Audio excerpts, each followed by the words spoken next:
Bienvenue chez C'est Maman qui cuisine. On se retrouve aujourd'hui avec une nouvelle recette.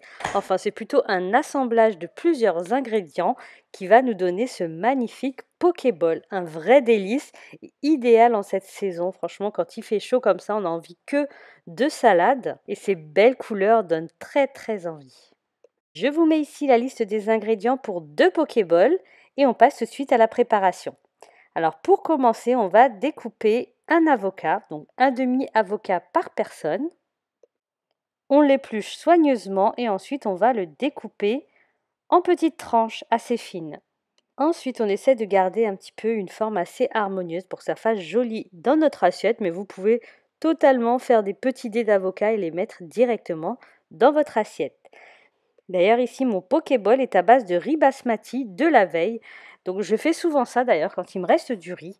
J'en fais des salades de riz le lendemain, par exemple. Ici, un Pokéball ou alors une salade de riz totalement classique. Ensuite, on s'occupe de notre mangue. Franchement, ça apporte énormément de goût à notre Pokéball. Donc, n'hésitez pas à l'ajouter. Donc, je vous montre ici ma manière de le découper, mais pareil, hein, vous pouvez en faire des dés complètement différemment.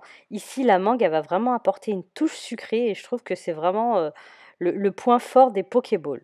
Ensuite, je vais ajouter une carotte, enfin une demi-carotte hein, pour 2 personnes, ici que j'ai découpée en lanières avec mon économe qui a justement un côté spécial julienne ou lanière. J'ai ajouté ensuite des radis, donc 2 radis par personne. Vous pouvez vraiment y mettre ce que vous souhaitez dans votre Pokéball, comme par exemple des concombres, des tomates cerises. Vous pouvez le faire à base de riz basmati, de riz à sushi que vous allez agrémenter de vinaigre de riz par exemple. Ici, j'ai ajouté une tranche de saumon fumé, mais vous pouvez y mettre du saumon frais que vous avez fait mariner dans une sauce soja par exemple, ou du poulet pané, vraiment faites-vous plaisir. Ensuite, j'agrémente tout ça de graines de sésame, de petites graines de chia, ainsi que de sauce soja. Vous pouvez également y mettre une sauce vinaigrette par exemple de votre choix. Vous pouvez, si vous le souhaitez, mettre uniquement des crudités, uniquement des légumes ou alors y ajouter, comme je vous le disais, du saumon fumé, du saumon mariné ou du poulet pané. Vous pouvez également y mettre des crevettes panées ou non panées ou du falafel. J'en ai déjà vu en resto qui était à base de falafel, ça doit être pas mal du tout. Et voilà, notre Pokéball est prêt et c'est franchement un délice. J'aime vraiment beaucoup faire ce plat en ce moment. Avec ces chaleurs en plus, on a tellement besoin de fraîcheur, de couleur.